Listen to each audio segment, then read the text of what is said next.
Hello students, in last two lecture we have studied about the image formation by convex mirror and concave mirror. अभी तक की जो image formation थी उसमें जो हमने सीखा वो ये देखा कि हम ऑब्जेक्ट को जैसे जैसे शिफ्ट करते हैं वैसे वैसे इमेज भी शिफ्ट होती है।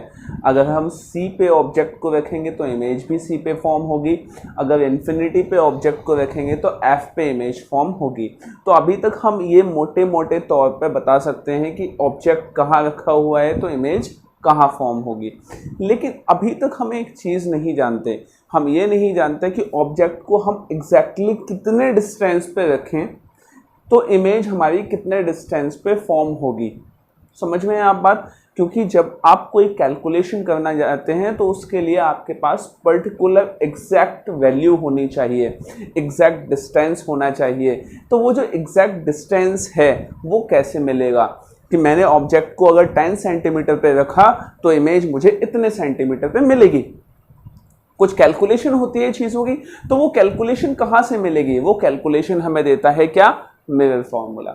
मिरर फॉर्मूला आपको बताता है कि ऑब्जेक्ट आपको इतने सेंटीमीटर पे रखा हुआ है तो उसकी जो इमेज है वो इतने सेंटीमीटर पे फॉर्म होगी।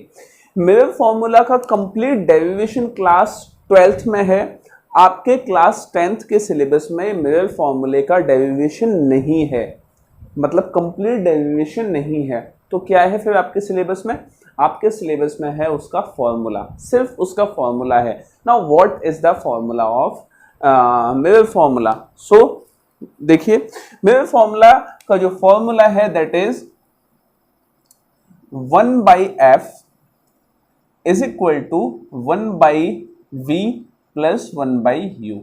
अब ये 1/f 1/v 1/u है क्या, वो हम समझ लेते हैं। देखिए, नॉमेनक्लेचर करता हूं मैं। f means focal length of mirror. चलिए next, v means distance of image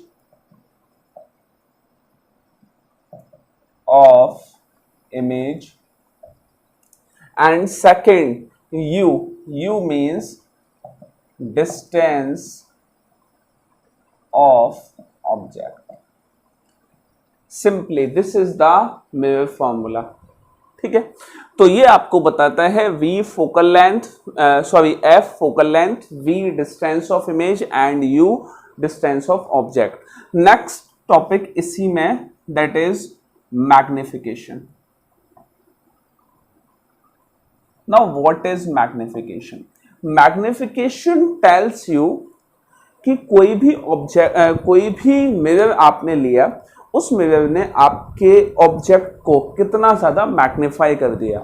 magnify का सिंपल मतलब होता है कि कितना ज़्यादा उसको बड़ा कर दिया या कितना ज़्यादा छोटा कर दिया। आजकल जो इस बड़े और छोटे को आप समझते हैं वो है क्या कि कितना ज़्यादा जूम इन कर दिया और कितना ज़्यादा जूम आउट कर दिया। छोटा हो गया तो वो जूम आउट हो गया और बड़ा हो गया तो वो जूम इन हो गया। तो मैग्निफिकेशन क्या बताता है? मैग्निफिकेशन बताता है कि किसी भी मिरर ने किसी ऑब्जेक्ट को कितना जूम इन या जूम आउट किया है। ठीक है, उसकी इमेज कितनी बड़ी बनाई है या कितनी छोटी बनाई है। ठीक है, तो इट टेल्स, मैग्निफिकेशन क्या बताता है? It tells about the size of image with respect to the size of object. Okay, magnification का फॉर्मूला क्या है? मैग्निफिकेशन को स्मॉल m से रिप्रेजेंट किया जाता है। और मैग्निफिकेशन होता क्या है? साइज की जब बात की गई है, और यहाँ 10th क्लास में आप किसी भी बॉडी की बात करते हैं तो उसकी हाइट की बात करते हैं आप, कि कितनी बड़ी, मतलब हाइट में बड़ी वो बॉडी है, वो ऑब्जेक्ट है, और इमेज उसकी कितनी बड़ी बनी है। तो मैग्निफिकेशन होता है क्या? हाइट, मैंने गलत, height of image upon height of object. ठीक है, तो ये height of image upon height of object को हम H I height of image और H O height of object से लिखते हैं and it will be equal to. अब देखिए एक चीज, हाइट का सीधा सीधा रिलेशन होता है, मतलब साइज का सीधा सीधा रिलेशन होता है। अगर आप ध्यान दें कि इमेज कितने डिस्टेंस पे फॉर्म हो रही है, आप कहेंगे कैसे? देखिए, अगर इमेज ऑब्जेक्ट इन्फिनिटी पे रखा है तो इनफाइनाइट डिस्टेंस पे अगर रखा है तो आप देखेंगे कि इमेज सबसे बड़ा ऑब्जेक्ट होता है, वो सबसे ज्यादा साइज होता है। जैसे जैसे आप पास लेके आते जाएंगे या इमेज पास में फॉर्म होती जाएगी, वो इमेज छोटी होती जाएगी। आप जरा ध्यान दीजिए कि जब आपकी इमेज फॉर्म होती है, मैं इमेज की ही बात कर रहा हूँ, सी और एफ के बीच में, तो इमेज का साइज जो है वो डिमिनिश्ड होता है। ठीक है, फिर इमेज थोड़ा सा आगे डिस्टेंस पे फॉर्म होती है, मतलब सी पे, तो इमेज का साइज बढ़ जाता है, वो ऑब्जेक्ट के इक्वल हो जाती है। और फिर जब इमेज बियॉन्ड सी फॉर्म होती है तो इमेज बड़ी होती है, किसके रेस्पेक्ट में? ऑब्जेक्ट के रेस्पेक्ट में। क्या आपको समझ में आ रही है बात? तो जैसे जैसे डिस्टेंस बढ़ेगा वैसे वैसे इमेज बढ़ती जाएगी। तो डिस्टेंस और हाइट का सीधा सीधा रिलेशन है, so it will be written as minus v upon u. अब यहां मैंने माइनस क्यों लगाया, इसके बारे में हम बाद में चर्चा करेंगे, अभी ही चर्चा करेंगे आधे मिनट बाद। तो ये फॉर्मूला आपको याद होना चाहिए ढंग से, और ये फॉर्मूला आपको याद होना चाहिए। क्या आपको समझ में आ गई बात? अब नेक्स्ट टॉपिक पढ़ते हैं। नेक्स्ट टॉपिक बहुत इंपॉर्टेंट है। वो इंपॉर्टेंट क्यों है कि वो नेक्स्ट टॉपिक आपको बताता है कि ये मिरर फॉर्मूला और ये मैग्निफिकेशन का फॉर्मूला, ये दोनों यूज कैसे होंगे। दैट इज, और वो जो टॉपिक है उसका जो नाम है वो है, उस टॉपिक का जो नाम है दैट इज साइन कन्वेंशन। ठीक है, उस टॉपिक का नाम है साइन कन्वेंशन। साइन कन्वेंशन का मतलब है कि आपको साइन लगाने आने चाहिए कि किस टर्म के सामने आप माइनस साइन लगाएंगे, किस टर्म के सामने आप प्लस साइन लगाएंगे। तो साइन आपको लगाने आने चाहिए। देखते हैं हम। देखिए साइन कन्वेंशन कैसे हम लगाते हैं वो देखिए। सबसे पहले एक इमेज फॉर्म कर लेते हैं हम। वो इमेज कॉनकेव मिरर की थ्रू फॉर्म करेंगे। ये प्रिंसिपल एक्सिस हो गई, ये फोकस हो गया और ये सेंटर ऑफ कर्वेचर हो गया। ठीक है, एक काम करते हैं, ऑब्जेक्ट को हम रख लेते हैं कहाँ? ऑब्जेक्ट को हम रख लेते हैं सी और एफ के बीच में। तो ये ऑब्जेक्ट हो गया ए बी, सी और एफ के बीच में आपने ऑब्जेक्ट रखा। एक लाइट रे को आप पैरेलल लेके चले गए प्रिंसिपल एक्सिस के, ये पैरेलल चली गई। ठीक है, और दूसरी लाइट रे को आप फोकस से आपने पास करा दिया। चलिए नेक्स्ट, जिस लाइट रे को आप प्रिंसिपल एक्सिस के पैरेलल लेके गए थे वो लाइट रे जो है वो फोकस से पास हो जाएगी। तो ये लाइट रे फोकस से इस तरह से पास हो गई, और दूसरी लाइट रे जिसको फोकस से लेके गए थे वो पैरेलल हो जाएगी। तो ये लाइट रे इस तरह से पैरेलल चलेगी। ठीक है, जहां ये दोनों लाइट रेज मिली हैं हमें, वहां इमेज फॉर्म हो गई। तो ये जो है ये इमेज फॉर्म हो गई, that is a dash b dash. अब इस इमेज फॉर्मेशन के बेसिस पे हम देखेंगे कि साइन कन्वेंशन कैसे लगाया जाता है और कैसे कैसे चीजें होती हैं। तो देखिए, ये ए बी है। ए बी क्या है? ऑब्जेक्ट है, और यहां पे होता है पोल। पोल से लेके ए बी तक का जो डिस्टेंस है, पोल से लेके ए बी तक का जो डिस्टेंस है उसको हम बोलते हैं क्या? उसको हम बोलते हैं ऑब्जेक्ट डिस्टेंस, और ऑब्जेक्ट डिस्टेंस को रिप्रेजेंट किया जाता है यू से। This is you. ठीक है, तो यू क्या हो गया? Object distance. डिस्टेंस, ठीक है, तो ऑब्जेक्ट डिस्टेंस कहां से कहां तक हुआ? पोल से ऑब्जेक्ट तक का। नेक्स्ट, पोल से लेके इमेज तक का जो डिस्टेंस उसे हम बोलते हैं इमेज डिस्टेंस, और image distance will be represented by v। उसको v से रिप्रेजेंट किया जाएगा, and this is image distance. Okay, now the distance from pole, third और एक और पॉइंट रह गया है क्या? पोल से लेके फोकस तक का जो डिस्टेंस है उसको हम f से शो करते हैं, so this is focal length. चलिए, अब ये चीजें तो आपको मैंने पहले भी बता दी थी कि u जो है वो ऑब्जेक्ट डिस्टेंस होता है, v image distance, f focal length.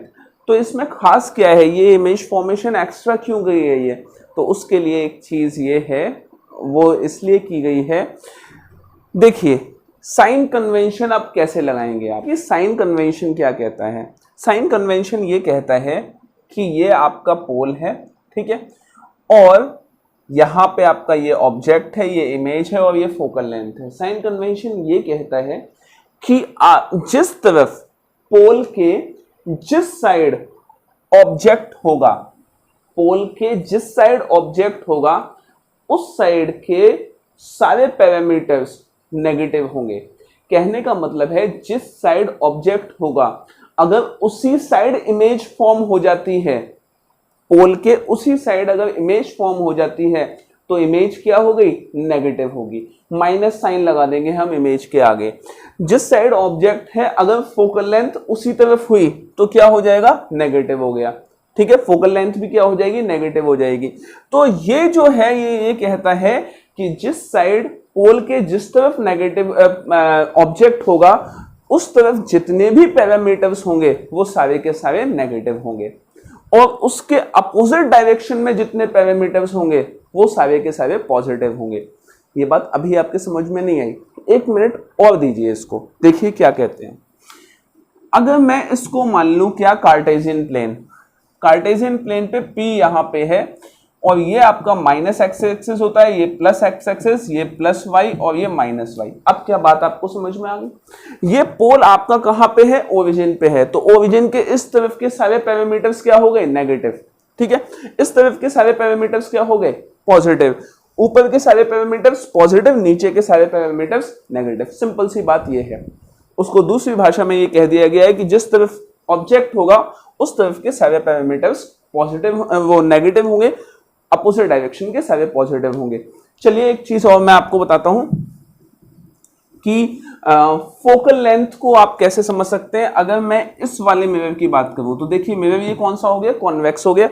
तो कॉन्वेक्स में आप ऑब्जेक्ट यहां रखते हैं, ठीक है, ऑब्जेक्ट यहां रखते हैं और आपकी जो इमेज फॉर्म होती है, अगर मैं कॉन्वेक्स की बात करूं तो वो इमेज यहां फॉर्म होती है, यही फॉर्म होती है। तो देखिए अब ये जो है ये कॉन्वेक्स मिरर है, तो कॉन्वेक्स मिरर में जो फोकल लेंथ है वो यहां होती है। तो ऑब्जेक्ट इस साइड है, अगर देखा जाए तो इस साइड सिर्फ ऑब्जेक्ट ही है, तो यहां इस वाले केस में ऑब्जेक्ट मींस यू क्या हो जाएगा, नेगेटिव हो जाएगा। लेकिन फोकल लेंथ तो इस साइड नहीं है, फोकल लेंथ कहां है, इस साइड है, तो फोकल लेंथ क्या हो जाएगी, पॉजिटिव हो जाएगी। और इमेज भी इस साइड फॉर्म हुई है तो इमेज क्या हो जाएगी, पॉजिटिव हो जाएगी। क्या आपको समझ में आ गई बात, ठीक है। तो अलग अलग मिरर के केस में अलग अलग ये पैरामीटर्स बदल जाते हैं। तो फटाफट आप डेफिनेशन लिख लीजिए कि डेफिनेशन क्या है इसकी।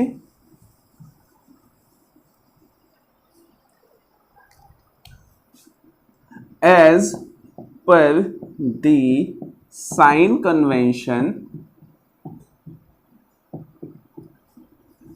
all the parameters, all the parameters, वो पैरामीटर्स कौन कौन से हैं, that is v, u and f in the same side of object, same side where object is placed will be negative।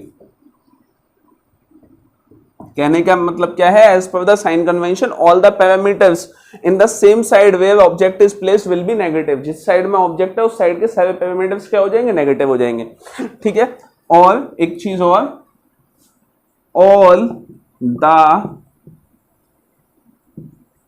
parameters in opposite side will be positive, जो opposite side में जितने parameters होंगे वो सारे क्या होंगे, positive होंगे, same side में सारे नेगेटिव होंगे। क्या आपको बात समझ में आई? अगर नहीं आई तो एक क्वेश्चन के थ्रू समझ में आ जाएगी। एक क्वेश्चन लिखते हैं फटाफट, देखिए क्वेश्चन है, object is placed at 10 centimetre before concave mirror having focal length 10 centimetre, sorry 15 centimetre पे ऑब्जेक्ट रखा हुआ है, find position of image and also draw रे डायग्राम। आपको रे डायग्राम भी बनाना है, इमेज भी फॉर्म करनी है। तो देखिए सबसे पहले तो इमेज फॉर्म करने के लिए हम सॉल्यूशन स्टार्ट करते हैं। देखिए सॉल्यूशन क्या होगा, सॉल्यूशन स्टार्ट करिए सबसे पहले गिवन से, और जहां आप गिवन लिखेंगे वहीं साइन लगा लीजिए। देखिए u मींस ऑब्जेक्ट डिस्टेंस क्या हो गया 15 सेंटीमीटर। याद रखिएगा कि u हमेशा नेगेटिव होता है, हमेशा, तो ये हो गया -15 सेंटीमीटर। उसके बाद फोकल लेंथ f क्या है 10 सेंटीमीटर। अब कॉनकेव मिरर है, मैं आपको बता दूं कि कॉनकेव मिरर के केस में या कॉनकेव के केस में, चाहे वो मिरर हो और कुछ दिन बाद आप लेंस पढ़ेंगे, कॉनकेव के केस में हमेशा फोकल लेंथ क्या होती है, नेगेटिव, ठीक है। और कॉन्वेक्स के केस में हमेशा फोकल लेंथ होती है पॉजिटिव। चाहे वो लेंस हो चाहे वो मिरर हो, हमेशा याद रखिए कॉनकेव के केस में फोकल लेंथ नेगेटिव, कॉन्वेक्स के केस में हमेशा पॉजिटिव। तो ये हो गया नेगेटिव -10 सेंटीमीटर। v आपको निकालना है, आपने फॉर्मूला लगाया as we know 1/f is equal to 1/v plus 1/u। अब आपने वैल्यू रखी 1/f की value -10 is equal to 1/v और u की वैल्यू -15, 1 -15 को यहां ले आए तो 1/-10 plus 1/15 is equal to 1/v। तो 1/v इज इक्वल टू, इन दोनों का एलसीएम ले लिया, एलसीएम आ गया क्या 30। चलिए 30 एलसीएम आ गया तो ये हो गया -3 और ये हो गया +2, तो ये हो गया 1/v इज इक्वल टू -3 + 2 -1/30। और आपने क्या किया, ये तो 1/v की वैल्यू आई है, v की वैल्यू निकालनी हो तो आपने क्या कर दिया, v इज इक्वल टू उसको ऊपर ले गए तो -30 सेंटीमीटर, ये v की वैल्यू आ गई। मतलब u जो है वो आपका 10 सेंटीमीटर 15 सेंटीमीटर पे है और v जो है वो 30 सेंटीमीटर पे फॉर्म हुआ है। अब बात करते हैं कि इसका इमेज फॉर्मेशन कैसा होगा। इमेज फॉर्मेशन आपको बनाना आना चाहिए। देखिए इमेज फॉर्मेशन इसका कैसा होगा, तो देखिए इमेज फॉर्मेशन कैसा होगा इसका, आपने ये मिरर बना लिया, ये प्रिंसिपल एक्सिस बनाई, ये फोकल लेंथ और ये सेंटर ऑफ कर्वेचर। अब देखिए फोकल लेंथ -10 सेंटीमीटर पे है तो ये -10 सेंटीमीटर, ये फोकल लेंथ अगर -10 पे है, सेंटर ऑफ कर्वेचर कितना हो जाएगा, उसके डबल डिस्टेंस पे होता है सेंटर ऑफ कर्वेचर, तो ये हो जाएगा -20 सेंटीमीटर पे। चलिए अब आपको क्या बोला है, सॉरी ये फोकल लेंथ -10 नहीं है 10 सेंटीमीटर पे एक्चुअली, क्योंकि ये साइन तो हम बाद में लगाते हैं जब हम फॉर्मूला यूज करते हैं। तो फोकल लेंथ 10 सेंटीमीटर पे, सेंटर ऑफ कर्वेचर 20 पे, और ऑब्जेक्ट कितने सेंटीमीटर पे है 15 पे है, तो ऑब्जेक्ट इन दोनों के बीच में रखा हुआ है कहाँ, यहाँ पे। अब देखिए अब आपको पता होना चाहिए कि ऑब्जेक्ट अगर C और F के बीच में रखा हुआ है तो इमेज कहां और कैसे फॉर्म करनी है। तो आपने एक रे को लेके गए पैरेलल, उसको फोकस से निकाला, दूसरी को फोकस से और उसको सीधा निकाल दिया और इमेज कहीं फॉर्म हो गई कहां, बियॉन्ड C।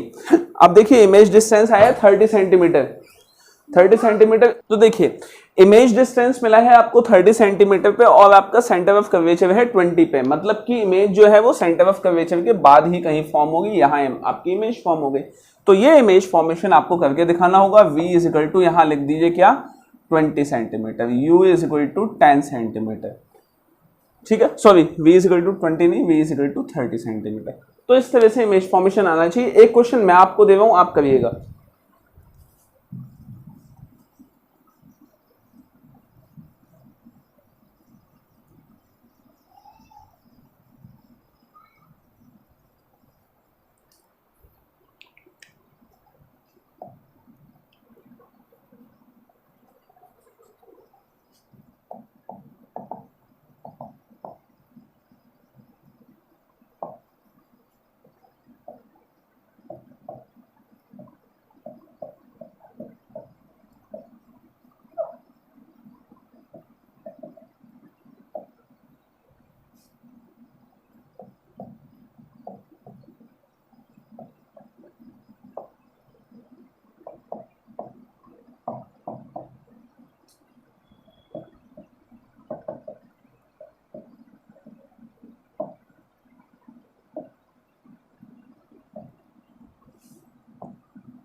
चलिए क्वेश्चन है, object placed at 12 centimetre before convex mirror of focal length 18 centimetre, find position of image, also draw रे डायग्राम।